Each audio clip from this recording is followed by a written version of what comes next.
What's up, guys? My name is Miles. And my name is Fez. And this is The Commodity. And today we are reacting to Special Forces Malaysia GGK Commando Training Course. We were looking for something that was a little bit more similar to what we did with the Indonesian army or military in general. It was a little bit tougher to find. So we did this video. However, if you have a great video for us to look at to be more comparable, put it down in the comments or do it in our Discord in our video suggestion box, which you can find down in our description. Yes. Also, this video has been reacted to quite a few times, and that's what kind of stood out to us about this video is obviously there's something special about it if it's been reacted to a few times. So I'm super excited to see it. I've seen some training videos of American Special Forces and things like that, so I know that they go through some pretty tough situations. Right. So I'm super excited to see this. But like he said, description down below, there's the link to the Discord if you want to hop on there and join. We'd love to have you in there and talk with us and everything. Also, down below, there's a button that says join if you'd like to join our YouTube membership program. Today is the last day to enter into the drawing if you guys want to win free merch from the commodity. So hop on in. Absolutely. Let's jump into this. All right.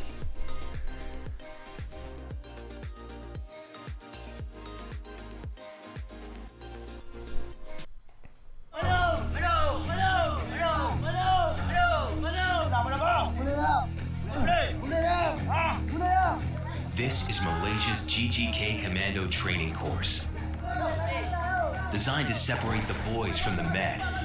Oh, wow. And turn what's left into elite soldiers. But to earn the Green Beret, they must first survive 13 weeks of hell. I can already say I would not survive a day, probably. No. So I am questioning. These guys are really, really skinny. I've actually watched a few reactions of North Korean soldiers, and they were talking about how a lot of their soldiers are malnourished.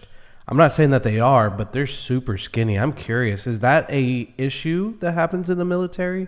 Or is there a weight requirement? Because in the United States, because this is a special branch of the military. Right. These are the baddest of the bad. Yeah. So there's weight restrictions and weight requirements but they seem different awfully branches skinny. Of the military. Awfully skinny. So a brutal selection course that almost half will fail. And only the best will survive. Like, that dude looked jacked. Yeah. The one that was just like, come on now, get back up.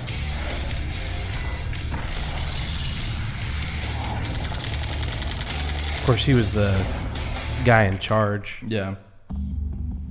Before large forces hit the combat zone, Malaysia's Group Gerak Khas Commandos are the first men on the ground. Group Gerak Khas. Sneaking in deep behind enemy lines by air, sea, or land. Dipecahkan kepada kumpulan-kumpulan kecil. Yang mana kumpulan-kumpulan kecil ni kalau kita tengok zaman sekarang ni lebih kepada operasi gerila. To gather intelligence.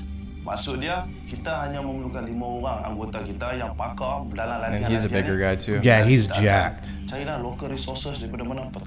Rescue hostages or make the kill. They get in. Yeah, these are the elite of the elite, obviously. Yeah. I mean, they send them in super small groups to infiltrate and get in and get out. These are, I would probably say, comparable to like our Green Beret or Marine Recons or Navy SEALs or whatever. And they get out undetected. But what makes them a cut above the rest is their ability to fight and survive in some of the world's most extreme jungles. Malaysia borders 6 countries in a region plagued by past conflicts, one of which gave birth to this elite unit. 1963, neighboring country Indonesia launches the Crush Malaysia campaign, sending troops to attack the newly independent nation.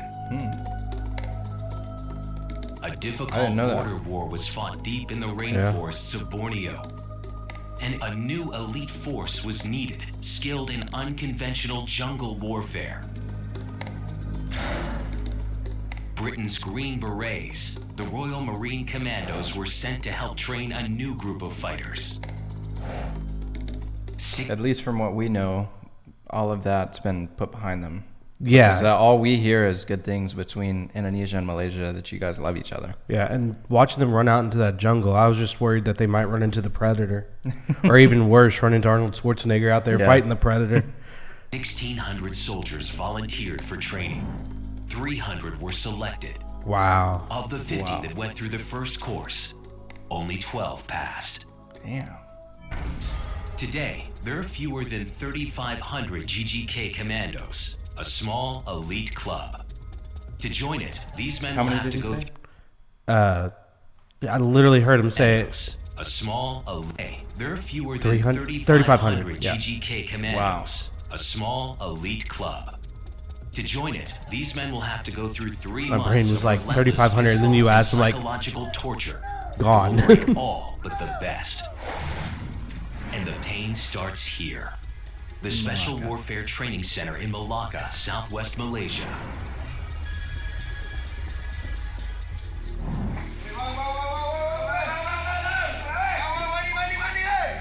5 a.m.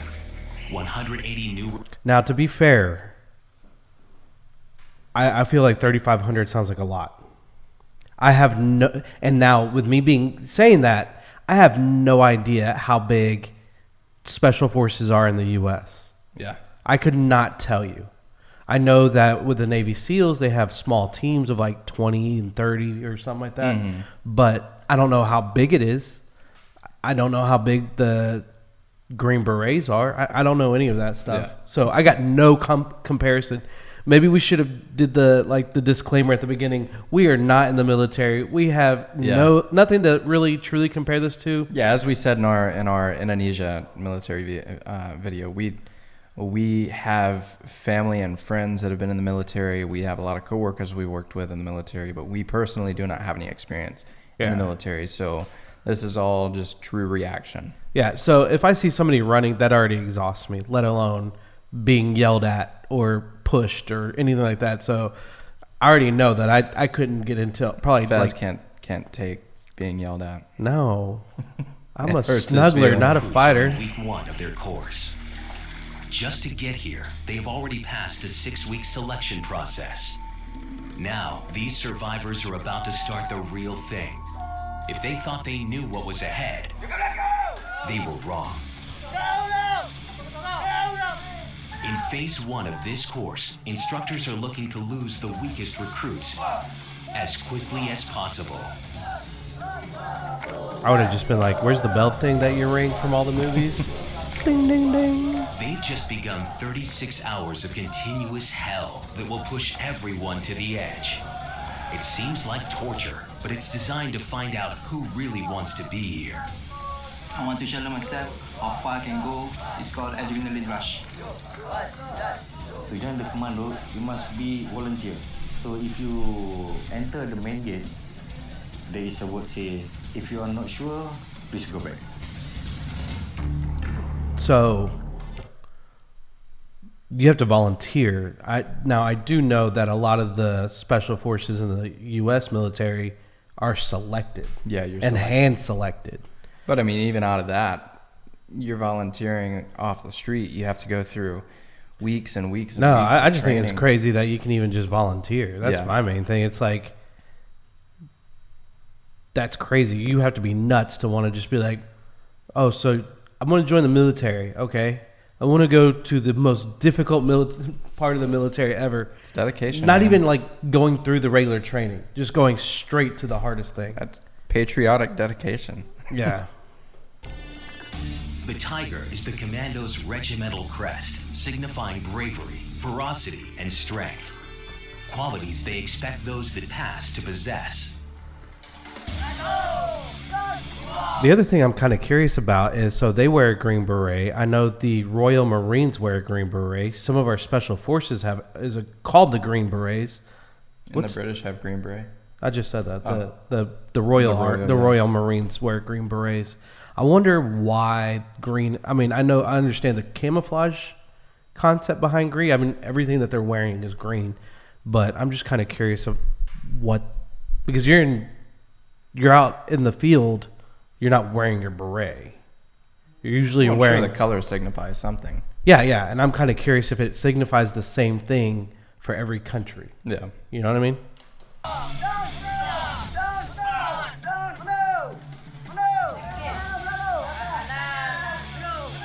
They've done 5 hours of endless, brutal exercises. The recruits are exhausted.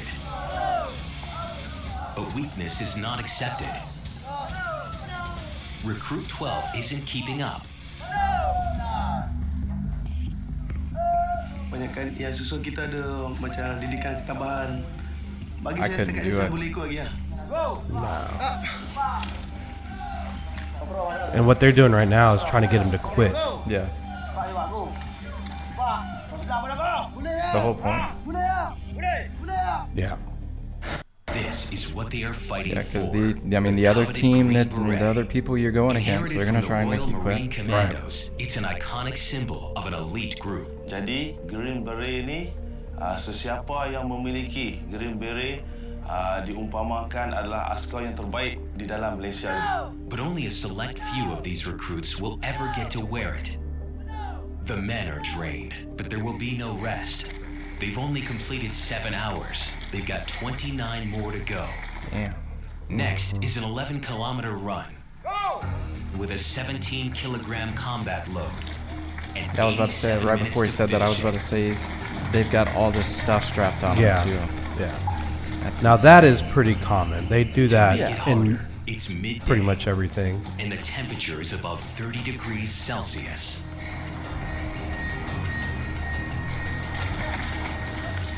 This giant spotlight melting me down. It's a real tough. At least he's laughing about it. Yeah. In this heat, losing fluids is a real problem. Muscles start to cramp and the body starts to overheat. Dehydration means Why is he failure. barefooted? 40 minutes into the run, and the sun has claimed its first victim.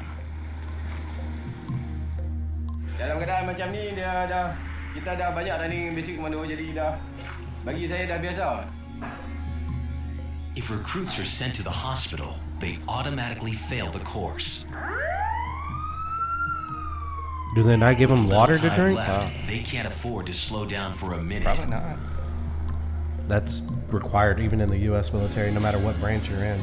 Yeah. Hydration's like one of the Is most up. important things. And 77 have failed the run. But I mean, the way they're And the probably 30 looking at it degree heat is has taken its toll on everyone. you're not going to be hydrated always out there.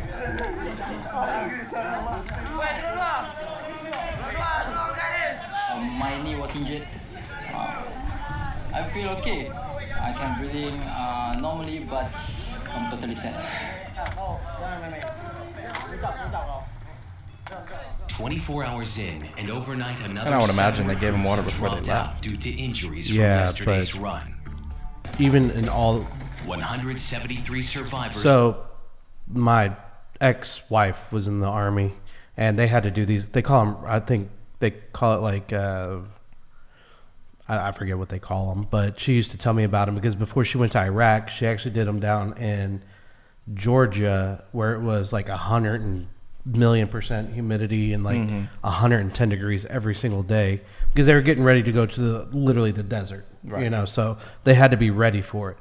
But they were, and she's a medic, she's a combat medic, but they were requiring whenever you do these things because it's not World War II anymore. Well, right. You but can carry even water. even I that knows nothing about it wouldn't expect. I mean, my only experience from this is football practice. In Yeah. football practice, you couldn't just walk over to the sidelines in the middle of the practice because you were thirsty. You What- had to wait until it What was movie water break was for it? everybody. No, there was a movie that was literally like if you don't drink, then you don't you don't practice. I mean, my idea about it is, That's such an old concept, though. but if you're given water at the beginning of the exercise, you know, But if you're sweating out more water than you're intaking, you will ultimately not do well, and it could hinder the individual, even if they are qualified to actually compete or complete their tasks. Like I said, hinder, they kick out. Like I said, it's 2021 now. Right. It's not World War II. Everybody is always able to carry water. When you go out on mission, they don't just go out like 5 people marching down the deal. Right, but you're in trucks. You're in vehicles. They are sending about 5 people out at one time, and they could be out for weeks at a time doing. But this they're mission. always going to be prepared to have water. You can have hydration. You're not going to go out 5 weeks without water. Your body can't handle that. You can't even go 48 hours without water. I understand that. You'll dehydrate. Right. So that concept doesn't make sense. But you're not always prepared with water, is what I'm saying. But if you're going to be gone for more than 2 days, you will die. And if you don't have water for those 2 days, you are dead. I don't care how tough you are. You will die. We're just looking at it different. That's cool. No, there's just no comparison. It's not feasible. It's the 300-meter obstacle course, designed to test balance, confidence, and above all, teamwork. The last hurdle will be the toughest, a 3.5-meter vertical wall. They have to work in team. They cannot work solo. If they make it solo, they just cannot make it. Teamwork is essential to be a GGK commando. In real operations, teamwork will keep them alive. With the bags and everything, they're crawling with that sucks. Recruit 12 is once again struggling, holding up the rest of his team. Saya dah 31, yang GG ni baru ada yang 21, 20. So saya terpaksa bersaing dengan umur yang 10 tahun lebih bawah dengan saya.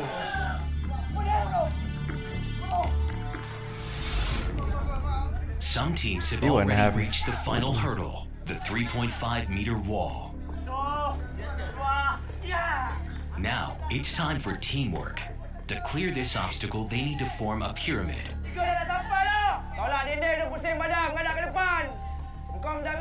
Short guys on the bottom, tallest and lightest aiming for the top. A falling recruit becomes the first casualty. His M16 rifle muzzle puncturing his neck. In battle, failure to work together could mean more than a flesh wound.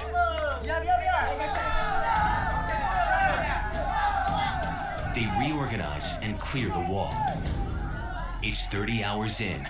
What happens to the last guy? Yet. This obstacle course is just preparing them for an even tougher challenge. Tonight, they will do it in the dark, 10 meters above the ground. Making a small mistake up here could be their biggest. I think I'm gonna finish that later, like the next episode. Just out of curiosity. Yeah, because that got interesting quick. Yeah, we'll definitely do the part 2 if there is. Is there a part 2? I would imagine. I mean, it seemed like, I think this is like a documentary kind of like TV show episode kind of thing is what it seems like. Like between commercials, basically. Yeah. Because it's 10 minutes long, so. So we're doing a Singapore next as well. So stay tuned for that. We did the Indonesia. We've been requested this and Singapore. So if you are interested in these type of videos and you want to see our reaction to Singapore's, do stay tuned, turn the bell notifications on, and wait for us to post. Yeah. We like these. Give us some more suggestions. And with that being said, my name is Miles. And my name is Fez. Thanks for watching, guys. Peace out.